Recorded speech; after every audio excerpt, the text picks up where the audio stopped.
Ce matin au Gabon, des épreuves écrites du baccalauréat. Parmi les candidats figurent ceux réhabilités par le chef d'État Ali Bongo Ondimba. Un invité ce soir dans notre journal, professeur Franck Idiata du CNRS. Il vient nous parler du prix CNRS édition 2013. Mesdames, Messieurs, bonsoir et vous êtes bien sûr les bienvenus sur notre chaîne. Les épreuves écrites du baccalauréat session 2013 ont démarré ce matin au Gabon. Ce sont les candidats de la série B qui ont été les premiers à les affronter. Reportage Léa Bifan et Armand Moupende. Baccalauréat session 2013, plusieurs candidats sont à l'affût de ce sésame. Parmi eux, les radiés des effectifs suite à une décision de la tutelle. Ces élèves prennent part aujourd'hui aux épreuves du bac grâce à la volonté du chef de l'État. Le président de la République, prenant en compte les propositions de différents acteurs publics, non étatiques et politiques, et au regard, d'une part, des recommandations formulées par la Commission et, d'autre part, de sa ferme volonté d'offrir à chaque Gabonais la possibilité d'effectuer des études supérieures, décide, à titre exceptionnel, d'accorder sa clémence aux élèves mis en cause afin qu'ils puissent participer aux épreuves du baccalauréat session 2013.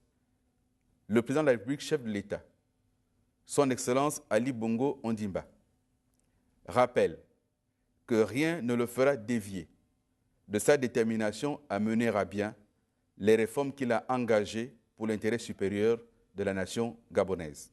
Cette décision du président de la République intervient à la suite d'une série d'actions initiées par ses élèves, avec à la clé une grève de la faim.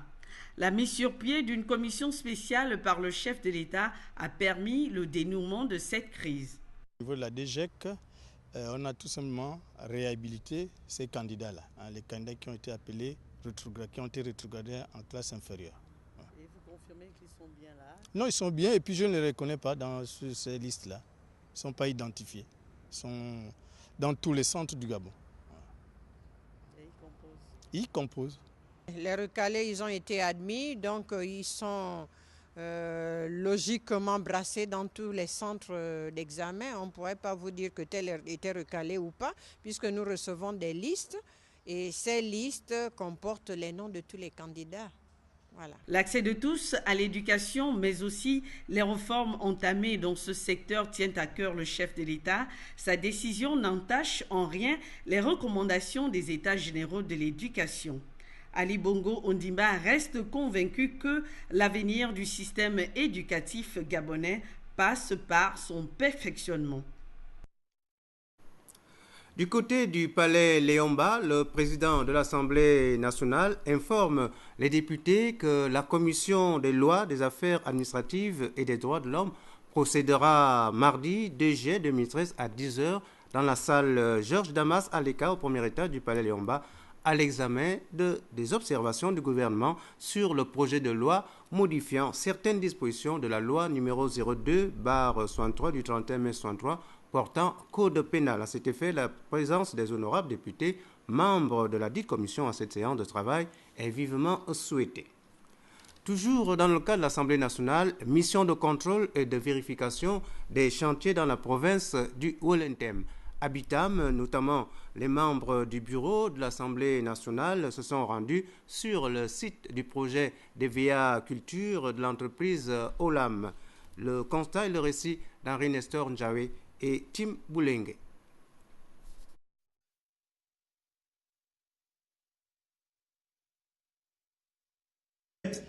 Et encore moins la poussière qui s'y développe tout au long du trajet n'ont pas du tout entamé. La détermination des membres du bureau de l'Assemblée nationale à venir toucher du doigt les conditions d'installation et de travail du projet de plantation et d'évéaculture de l'âme Ruber. Le projet s'étend sur un permis de 28 000 hectares dans lequel est prévu 15 000 hectares de plantation effective. Le projet est à sa première année de fonctionnement, soit 14 mois. La phase de construction de la pépinière ayant mobilisé les 6 premiers mois de l'activité. L'entreprise est à une phase de planting et 1350 hectares sont déjà plantés à ce jour. Mais beaucoup reste à faire. Il reste à faire tout le reste, c'est-à-dire plus de 13 000 hectares de plantation. Et il reste à faire les infrastructures, les autres pépinières qui vont se répartir dans le reste du permis, les infrastructures liées au logement des travailleurs, les constructions de l'usine qui traitera par la suite les productions de caoutchouc. On est tout à fait dans les délais et une plantation de 1300 hectares la première année d'un projet, c'est du jamais fait. Du jamais vu également le traitement de travail et de rémunération infligé aux employés. Chose vue et entendue. Je n'ai jamais eu un salaire de 100. Vous avez combien? Le premier salaire que j'avais eu, c'était 98 500. Le deuxième salaire, c'était 115 500. C'est à peine qu'on m'avait nommé contrôleur que j'ai eu un salaire de 143 000. C'est bien de dire à M. le Président de l'Assemblée nationale de dire on donne 150 000 francs. Et c'est-il vrai qu'on donne réellement 150 000 francs? Je suis au LAM depuis fort longtemps et je parle devant tout le Gabon en train de me voir. Et si c'est réellement 150 000 francs. Quelles sont les conditions de travail? Les conditions, les gens travaillent, mais les gens ne sont pas tellement bien rémunérés. Vous voyez, au niveau des logements, comment ça se fait-il qu'on construit ces genres de logements, qu'on se retrouve avec deux individus dans le même logement? Est-ce que c'est normal? Pour Pascal-André Mathius, le directeur du site, aujourd'hui, il n'y a pas de souci de personnel en particulier. Un dialogue social satisfaisant est installé et la réglementation en vigueur respectée et vérifiée par l'inspection du travail, dont les 150 000 francs CFA de salaire de base. Tout à fait, oui, oui. Ça, je vous confirme que tout à fait, oui, bien sûr. Vous pouvez poser la question même aux administrations du travail qui nous contrôlent, bien entendu, oui, oui. C'est respecté. Qu'à cela ne tienne, chacun aura compris où se trouvent les goulots d'étranglement. Bref, le projet avance tant bien que mal, ainsi que le programme socio-économique dont les résultats attendus ont pour nom l'amélioration des conditions de vie des populations riveraines au projet, c'est-à-dire infrastructure de base sociale, le partage des bénéfices en termes d'embauche prioritaire et la préservation du mode de vie des populations par la mise en place d'une cartographie sociale participative. Au terme de cette mission de contrôle et de vérification du bureau de l'Assemblée nationale, le président Ngizouba Ndama tire les enseignements de ce périple de la province du Haut-Linterne. Première chose, la visite a pu se faire. Nous avons trouvé des compatriotes qui sont déterminés à se mettre derrière leurs autorités et à les aider à poursuivre le programme de réforme engagé par le président de la République. Et comme toute population, elles attendent, elles placent tous leurs espoirs dans le pouvoir du président Ali Bongo Ondimba pour trouver des solutions aux problèmes qui ont été les leurs. Ils nous les ont exprimés, ces problèmes. Le chef de l'État les connaît. Mais je leur ai dit également que nous sommes engagés dans un processus de réforme. Et comme l'a dit d'ailleurs un notable dans un village, c'est dans le cadre du programme du PSG que nous trouverons des solutions aux problèmes qui se posent à nos populations. Le projet de société du président Ali Bongo Ondimba, c'est ensemble pour un avenir en confiance. Il a fixé le cap de 2025 pour faire de notre pays un pays émergent. Il a engagé le pays dans un processus de réforme. Il n'y a pas de raison. Si tout le monde se met au diapason, il n'y a pas de raison que l'on ne puisse pas, que les peuples gabonais, les populations gabonaises ne puissent pas fonder de grands espoirs sur la réalisation de ce projet de société. Du côté de Popa, dans le Goué-Lolo, les travaux du chantier routier Emeno Plateau Popa n'avancent plus depuis 2 mois. Sur place, il n'y a plus de bulldozer et la forêt reprend ses droits. C'est le constat de Jean-Raoul Badinga et de Thierry Mandaka. Le projet représente un véritable défi qui restera sans nul doute dans les annales de la route gabonaise. Véritable défi car il s'agit pour le peuple gabonais en général et le chef de l'État Ali Bongo Ondimba en particulier de désenclaver cette partie de la République coupée du reste du Gabon. Je demande à M. le Président de la République de prendre part pour cette route-là vraiment, là, de parcourir du village ici, ça fait déjà 45 km. Vraiment, on ne sait pas, on avait l'espoir que la route devait arriver à Poupa, mais la route, ça s'est arrêté au milieu de la route.